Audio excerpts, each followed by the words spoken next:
Blog Talk Radio. Hello, everyone. This is Laurie Smith on Blog Talk Radio, and it's Wednesday night, 10 o'clock p.m. here, Calgary, Alberta, and this is Child Abuse Prevention and Human Rights Abuse Prevention is up to us. We're on for 30 minutes. It's a live internet streaming radio broadcast from blogtalkradio.com, and I'm happy you can be here. I'm happy to be here, and let me tell you, I barely made my show. I just got in and got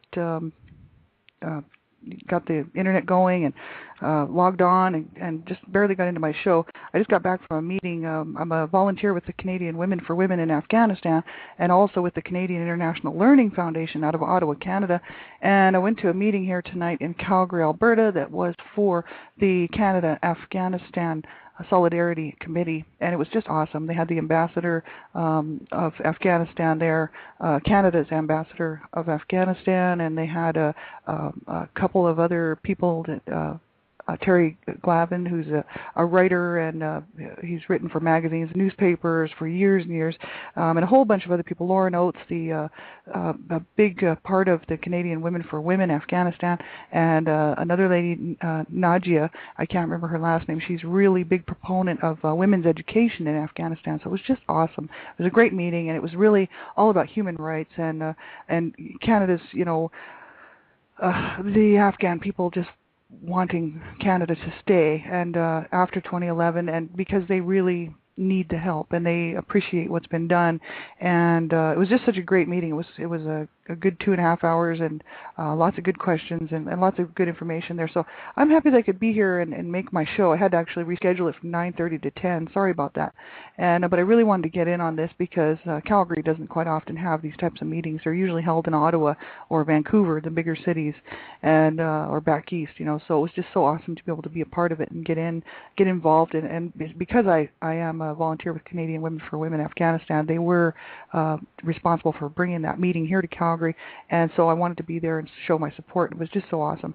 So thanks, everybody. I'm glad you can be here. It really ties into everything that I fight for, which is human rights and child rights, and that's around the world. But, my main mission is to stop child abuse, and that would be a worldwide issue, and it's in my heart to really stop it here in North America, because we need help here at home too. And I figured there's no sense in me just getting involved internationally and not doing something locally. And so that's why I do this show. It's not a professional show. I don't hold any professional counseling certificates, or I don't have any degrees in this area, right? I'm just a person who studies human rights, child rights.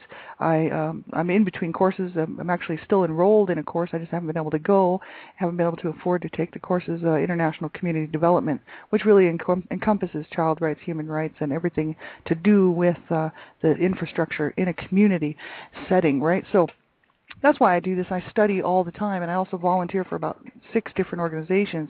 But I'm the Canada Regional Director for Dreamcatchers for Abused Children, and my heart is there with them. I really, because I'm a survivor of child abuse, I decided to get off the couch and start doing something about this to stop child abuse, and I hope that every single person out there will do the same. And so that's why I do this show, just because I think that the issues surrounding child abuse itself is always pushed under the carpet. No one wants to talk about it. No one wants to try to face this monster. How do we stop child abuse, right? It's such a huge issue. It has been since time began. And how do we fix it, right? Well, if we don't talk about it, we are never going to find the ways to fix it. We're never going to solve it. And child abuse will continue on as long as we stay silent. And so that's why I'm doing this show. I just want to be one more voice out there just to say we need to stop child abuse. We need to stop human rights abuses.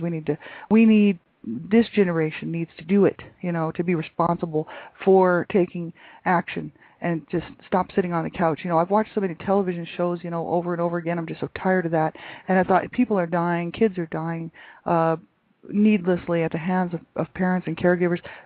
People are dying at the hands of spouses and in domestic abuse and domestic violence situations. And people all around the world are dying in human rights abuses, issues.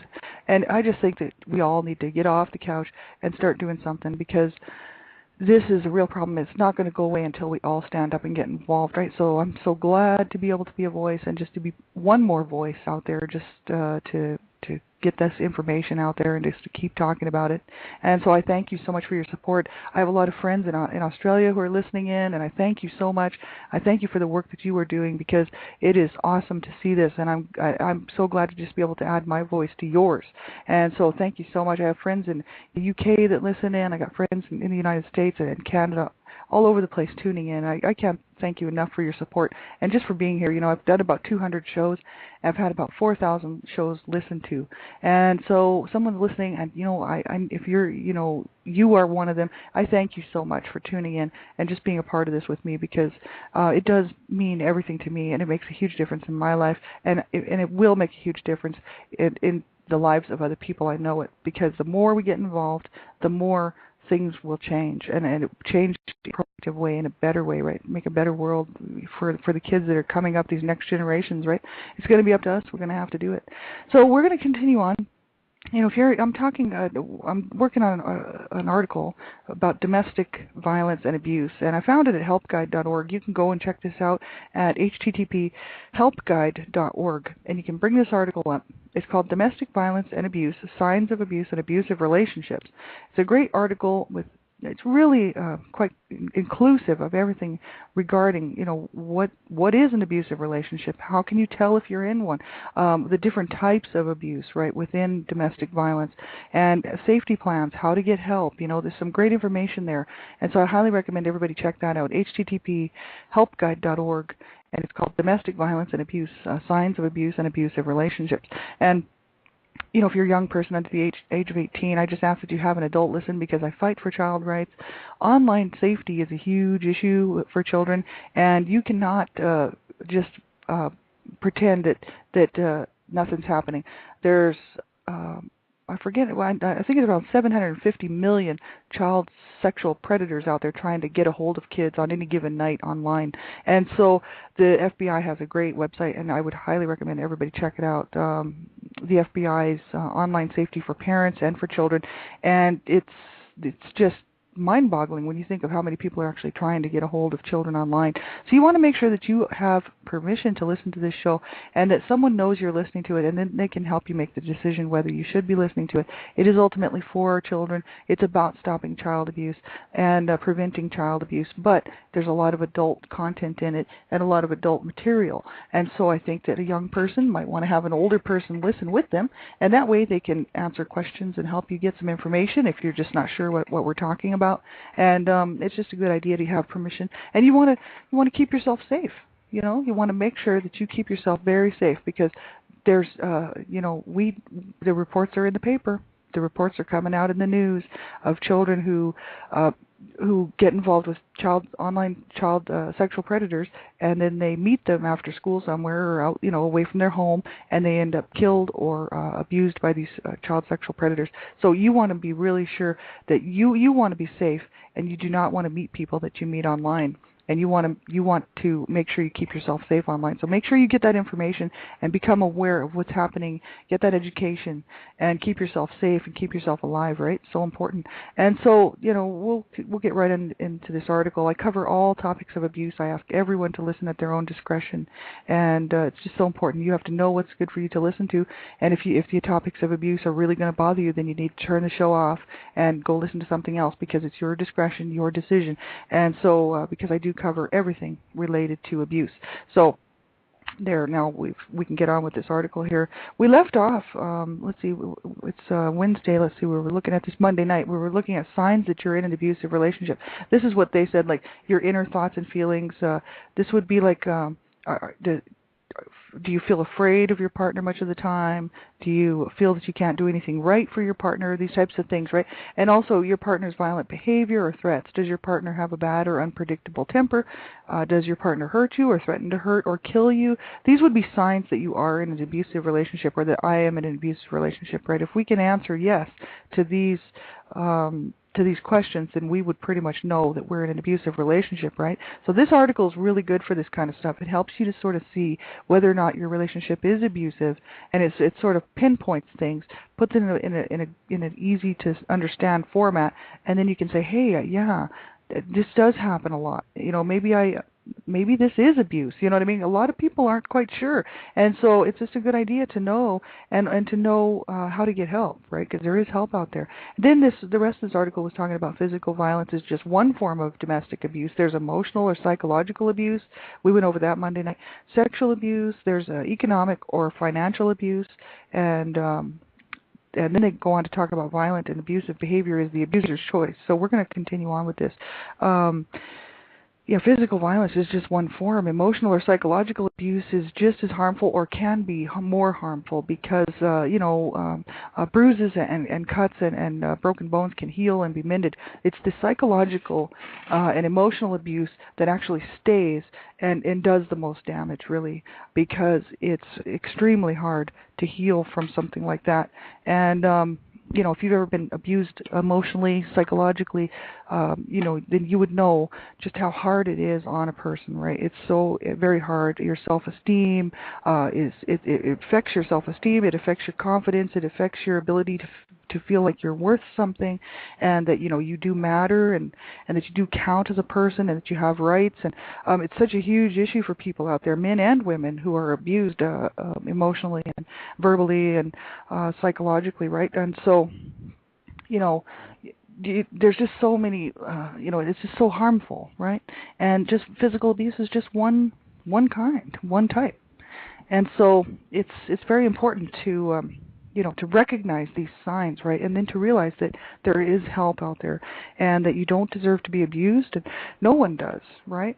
So important that we know this, right? And especially if you've grown up in an abusive home and then as a child and then gone into an abusive relationship, because you already, in that situation, if it was me, I would already have low self-esteem probably, and already feel some self-worthlessness and lack of confidence and whatnot in myself if I was abused as a child, and then to go into a relationship that's abusive with a partner, whether it's a man or a woman, it just almost solidifies it. Then all of a sudden there's almost no hope, and I know this happens to people all the time, and I've seen it in my own life. My mother was abused as a child and then went into an abusive marriage, and so she was miserable her whole entire life, and therefore took her anger and frustration and hatred out on us children, right? So this is what happens. It's a cycle of abuse. It's a real problem. So there's economic or financial abuse. That's where we left off. And it says, remember, an abuser's goal is to control you. And I'm just reading right from the page here. And he or she will frequently use money to do so. Economic or financial abuse includes rigidly controlling your finances, withholding money or credit cards, making you account for every penny you spend, withholding basic necessities such as food, clothes, medications, shelter, restricting you to an allowance, preventing you from working or choosing your own career, sabotaging your job, making you miss work or calling constantly at work, or stealing from you or taking your money. And it says it is still abuse if the incidents of physical abuse seem minor when compared to those you have read about, seen on television, or heard other women talk about. There isn't a better or worse form of physical abuse. You can be severely injured as a result of being pushed, for example. We can't just blow it off and say, well, it's not as bad as I've seen on TV or heard about from other women or other men in this situation, right? Because all abuse is wrong. And you know what I mean? It doesn't matter whether it's physical or not. It's still abuse if the incidents of physical abuse have only occurred 1 or 2 times in the relationship. Studies indicate that if your spouse or partner has injured you once, it is likely that they will continue to physically assault you. And that's just the way it goes, right? I mean, it's a behavioral issue, it's a controlling issue, and so okay, if they got away with it one time and you didn't leave or you didn't call the police, you didn't throw them out and tell them the relationship's over, whatever, then they think, oh well, okay, this person's my partner's gonna take it. They're gonna keep on taking it. So this is a way I can use to control them, and that is really bad. And I'm telling you, it's not funny. And too many people are losing their lives to the hands of an abusive partner. And the reports are out there. I see these reports because I'm constantly looking at the reports especially regarding child abuse. And you see so much domestic violence and child abuse all kind of linked together, and so many people losing their lives to an abusive partner, where they kill the spouse, or they kill the partner, and then they also kill the children.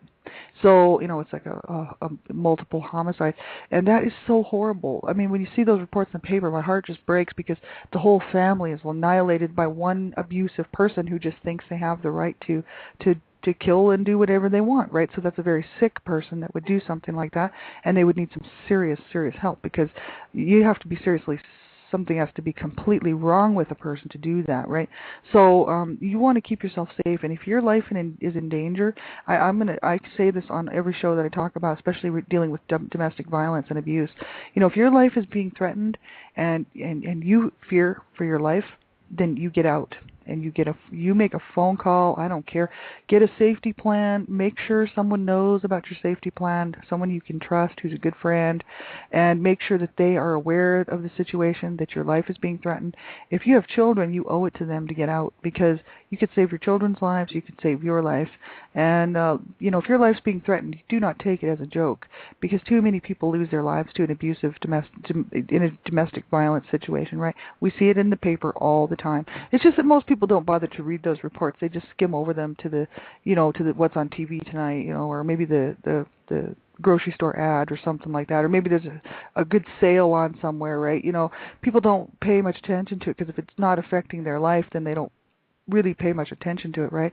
But I'm interested because I spent my whole life suffering at the hands of two abusive people who were abusing each other, and so in domestic violence and child abuse is very interesting to me, because I suffered from I've suffered my whole life with it, and so it affected my life, so that's obviously why I'm interested in it. But for most people, they don't tend to pay too much attention to it, and I would just encourage everyone to realize that these are people, not just reports in the paper, and to when you're looking at these things, to remember that this is someone a real life that was taken in a brutality, you know what I mean? We're talking brutal torture, we're talking, the worst thing a human could do, you know what I mean? Take another person's life in that way. And especially a child. You can imagine these little 2-year-olds and 4-year-olds being beaten to death. And, every manner of abuse done to them, raped and tortured. And this is happening, people. It's not a joke. It's not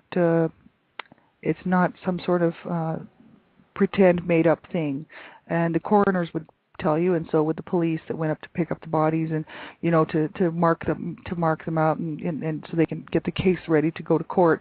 This is real, and it's happening, and we all need to be upset by it, and not upset to the point where we can't do anything about it. I'm talking about upset enough that we want to get proactively involved to make something happen for these people, and to get involved in our own communities, in our own lives, to look out for people and be there for people when we can. And if you know someone who's in a domestic violence situation, the best thing you can do is just be there for them, because they will not always leave when they should. But as long as they know that you're there for them, then, and you're encouraging them to keep themselves alive, it certainly does help. There's some great articles on that, on what to say to someone who's being abused in a domestic violence situation, because they do need support and they need help. And they don't need somebody telling them, if you don't leave this person, I'm never talking to you again, because it's a little bit harder than that. Their life might be in danger because they leave. The whole issue is to support them any way you can, and that's what we're supposed to do.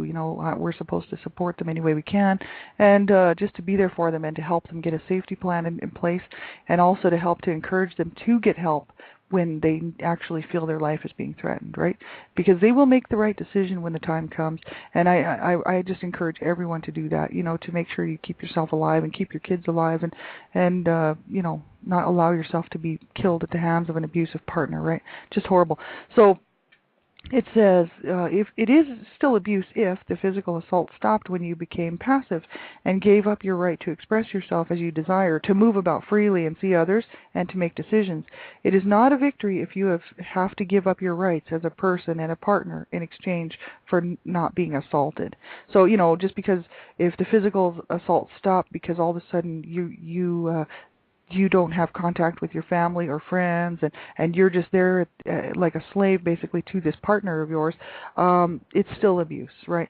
So it says it is still abuse if there has not been any physical violence. Many women are emotionally and verbally assaulted, and this can be as equally frightening and is often more confusing to try to understand. And that is just the truth right there. It does more damage, I mean, besides almost killing someone physically, right, what it does emotionally and psychologically, abuse of psychological abuse and emotional abuse, mental abuse is, as far as I'm concerned, is far worse, because you can heal from a broken bone, but you cannot. It is, well, you can heal from physical abuse, from psychological abuse and mental abuse too, but it takes a long time and it takes help. Usually a therapist and a counselor and some online groups and people, and it takes time to work through these things, right? Whereas, you know, a broken bone might heal in a year, you know, or 6 months or something, right? It's what it does to the inside of a person. It's what it does to their minds and to their very hearts and their very spirits, you know.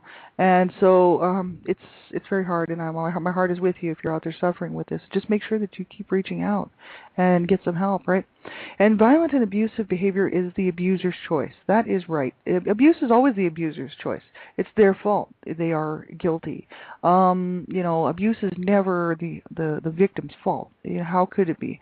It's like you can't force somebody. It's like, oh, well, you know, yeah, it's my fault because I did this or because I did that. No, it's the abuser's fault because they chose to abuse you, right? It was my parents' fault because they had chose to abuse each other, and then they chose to abuse us, right, in every way. So, you know, that's just the whole thing. You know, I can't take responsibility for that. That, you know, they were responsible for that abuse towards each other and towards us.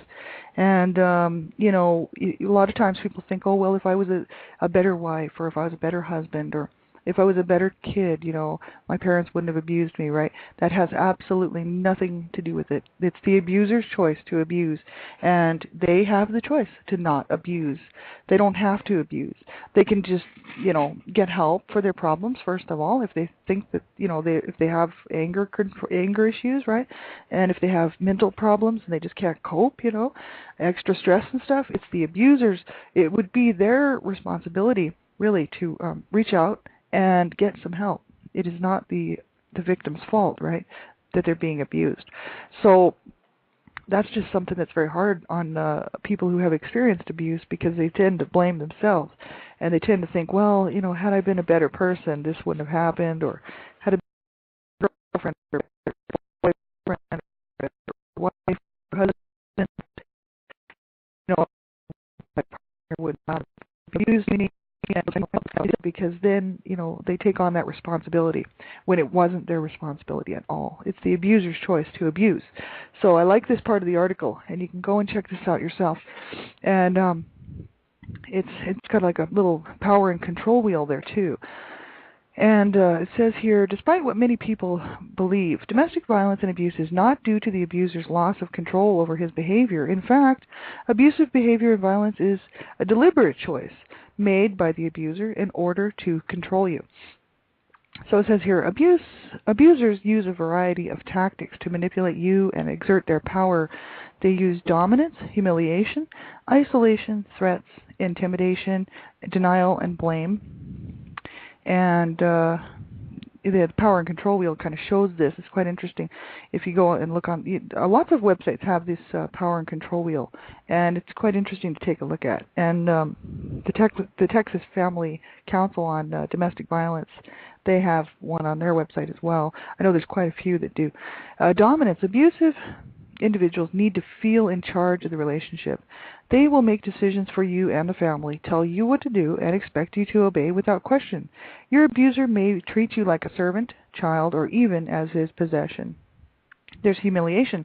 An abuser will do everything he or she can to make you feel bad about yourself or defective in some way. After all, if you believe you're worthless and that no one else will want you, you're less likely to leave and, you know, or get help, right? Insults, name-calling, shaming, and public put-downs are all weapons of abuse designed to erode your self-esteem and make you feel powerless.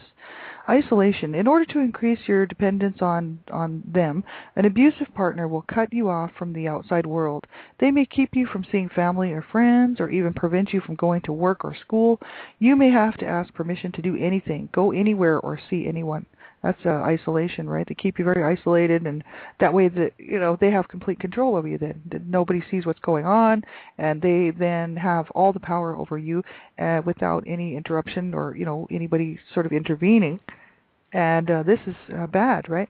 It's terrible to keep people isolated like that. Threats, abusers commonly use threats to keep their partners from, to scare them into dropping charges. Your abuser may threaten to hurt or kill you, your children, other family members, or even pets. And they may also threaten to commit suicide, file false charges against you, or report you to child services. They'll use any number of threats, to get you to do what they want you to do. And so that's actually what keeps a lot of people in the situations that they are in, right? Because out of fear, and fear is a horrible thing, but that's how a lot of people control. That's how my mom controlled me, threats to my life and just threats to throw me out of the house and threats to put me in a home and my parents were always threatening each other. It was just ridiculous. You know what I mean? It's just a terrible thing to do, to put fear on people like that, and it's hard to kind of overcome that. And because after a while, you're like, you don't even care. You're just like, well, okay, whatever. Just do whatever you're going to do. You're going to do it, and it just kind of didn't go anywhere with me after a while because I was like, whatever, But it's hard on people, especially when there's kids involved and the partner threatens to kill the kids, right? That's why if you're in an abusive situation and your children are being abused, first of all, if you don't report it, well, that's against the law. It's the law to report child abuse, and so if your children are being abused and you don't report it, you're basically an accomplice to it, even if you're innocent. It doesn't matter. You have to report child abuse. You have a duty to those children, and if you know someone who's being abused, then you need to report it. And it's, for children, you have to do the right thing. They cannot stand up and protect themselves. But if you're an adult and you're being abused in an abusive relationship, if you don't get out, and you don't make the calls and get the help that you need, honestly, how can people really help you? You know what I mean? There's not much people can do for people that won't help themselves. Honest to God, we used to tell my mom, we used to be like, Mom, you have to leave. You have to go get your own life, get away from this house, I helped my mom very much, even though she was really incapable of showing love towards us, you know what I mean? But we loved her, and we wanted her to be happy, but she was never happy. And she wouldn't leave, you know what I mean? And we tried to get her to go. She would not go. We were like, well, if you don't want to go, then tell him to go. Tell our dad to go, right? She wouldn't do it. So, she was like, no. So she just continued on, suffered on in that ridiculous life, of misery and pain and sorrow, and of course brought us all down with her. So this is what happens, and of course then you can't really feel sorry for them. Honestly, I didn't feel sorry for her in the end because she had every opportunity to leave and chose to stay and have a miserable life and make life hell for us and for my dad, and because of what he had done, so that she was just paying him back. So basically what she did is ruined our lives in order to do that. And so so wrong, and so many people do it, and it's unfortunate because they hurt themselves in the long run. So all she And that's so sad because, her life was ruined completely from the time she was born until the time she died, because she never knew a time of peace. She never knew a time without abuse. She never knew a time of feeling good about herself or feeling good about life. And she was an abused woman. She was an abused child, and then she went into an abusive marriage, and she was an abused wife. And so she took it all out on us, and we paid the price for that. Who pays the price? The kids do, right? So we all did. So 2 of my brothers committed suicide. One of my brothers was murdered. There's some of us siblings are actually doing pretty good, and but still, the fact is we suffered along with this whole thing our whole entire lives, and it's just horrible. And nobody deserves to live like that, right? But we have about a minute left. We'll continue the rest of this on Friday night. We'll look at intimidation, denial, and blame, and we'll just kind of keep going through the article. And like I said, I'm the Canada Regional Director for Dreamcatchers for Abused Children. Please check our website out at http://dreamcatchersforAbusedChildren.com. And you can get the information there, signs and symptoms of child abuse, how to report child abuse, and every other important educational fact about child abuse you can think of is on there. I'm telling you, you want to check that website out. And you want to pass the word, get the word out, regarding Dreamcatchers and this the promoting education, awareness, and prevention of child abuse. Right, it's so important. And also, you can tune into our Dreamcatchers Talk Radio here on blogtalkradio.com. Starting next week, we're going 5 days a week in the evenings, 10 o'clock p.m. Eastern Standard Time, for an hour. There will be a show every night, Monday through Friday, and there's going to be different hosts and stuff. So you want to check that out at http://www.blogtalkradio.com/Dreamcatchers. Well, everybody, thank you so much for tuning in. Have a great night. And I'll be back on tomorrow morning with one child abuse survivor to another at 6 o'clock a.m. Mountain Standard Time. And until then, have a great night. Take care of yourselves, and make sure that you get the information, to start saving children's lives. So important. We can save kids' lives if we get involved, right? And that's what I want to do. So thanks, everybody, for supporting me, and I just love you all so much. Have a great night. Bye-bye.